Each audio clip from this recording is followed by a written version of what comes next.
It really was getting to the stage where something had to be done.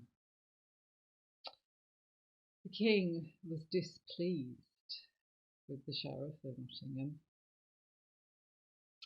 News of the antics of Robin Hood and the merry men was spreading. It really wasn't good for anyone's reputation that a band of outlaws were able to have so much fun in the Greenwood and were able to poach so much deer and were able to take so much gold from monasteries and rich travellers.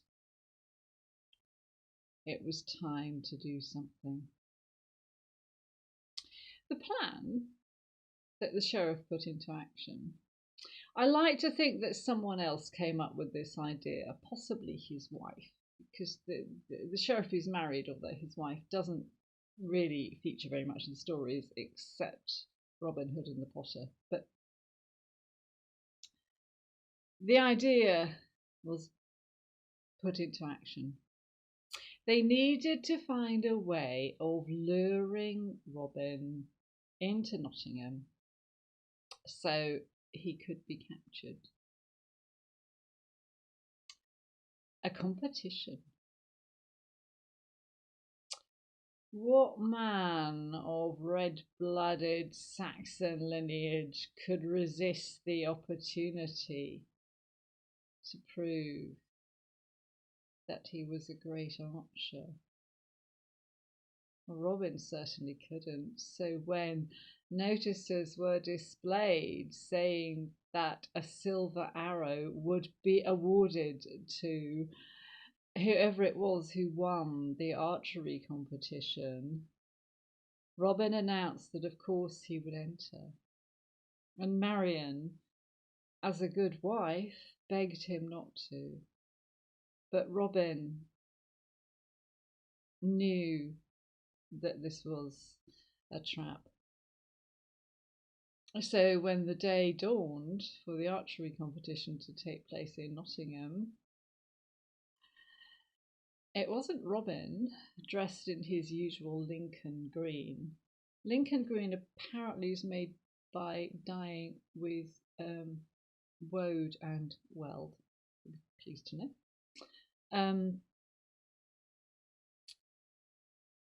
It was a man, very dark hair, dark beard. It's amazing what you can do with walnut juice. A man who walked with a stoop. A man dressed in beggar's clothes. And the rest of the merry men likewise were dressed in shabby, tattered clothes, but each had a weapon hidden, well hidden. And the day dawned. Luckily no wind, because that would have upset the arrows. And all the greatest archers from far and wide were there. And of course, if you had lived in Nottingham in those times, you would have known the name of Gilbert of the White Hand and many of the other people who took part.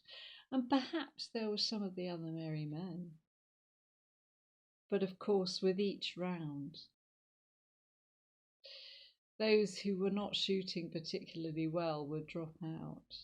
So as the day wore on and the targets further and further away until there were only 3 people left.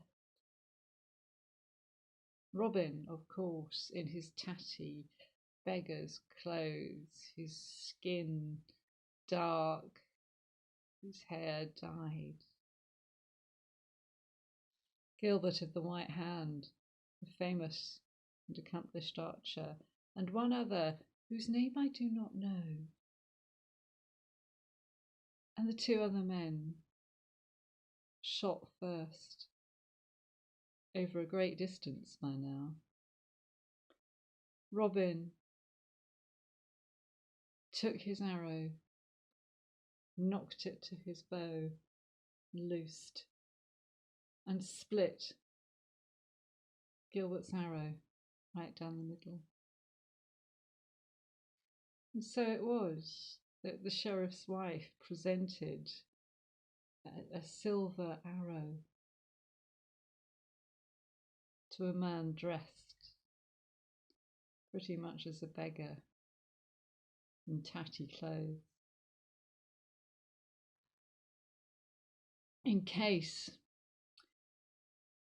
any of the sheriff's men had realised who this really was.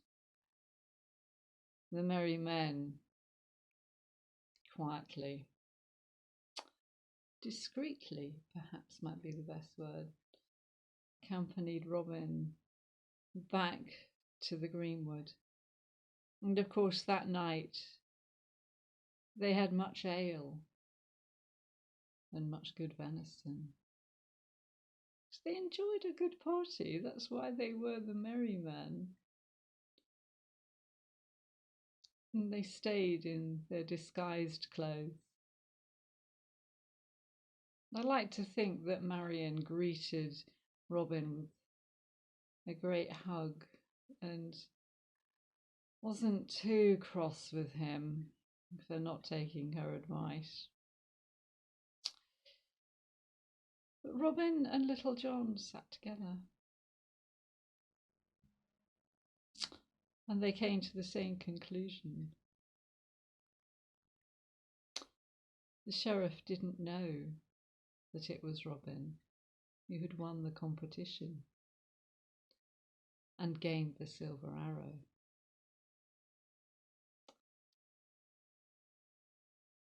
Robin wrote a note and affixed it to one of his usual hunting arrows. So, long after the sun had set and the moon had risen, when everyone else had gone to sleep in their places in the greenwood, Robin and Little John stole away back into Nottingham. He probably had to steal away by this time because he may have incurred Marian's wrath for doing a bold but not particularly sensible thing for Robin and Little John. I went to Nottingham Castle, where the sheriff was feasting, although not in a great mood because he had hoped to have captured and imprisoned Robin Hood by now. And Robin stood outside, and through the narrow window of the sheriff's great hall, he fired an arrow which went through the window and landed quivering in the sheriff's great oak wood table. And attached to the arrow was a note telling the sheriff that Robin Hood was very grateful for the silver arrow.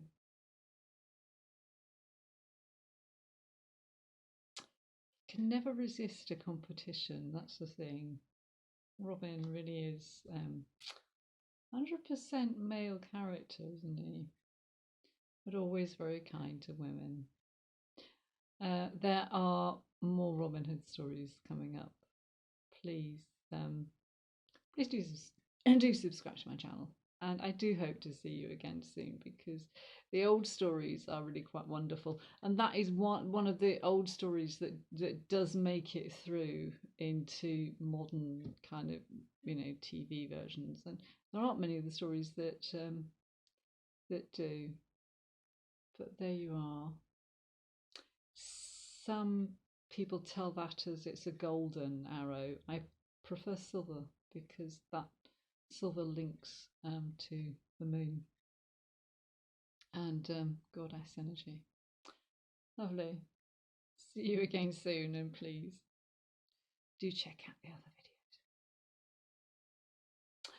May your own aim for whatever it is you wish to do in life also be true.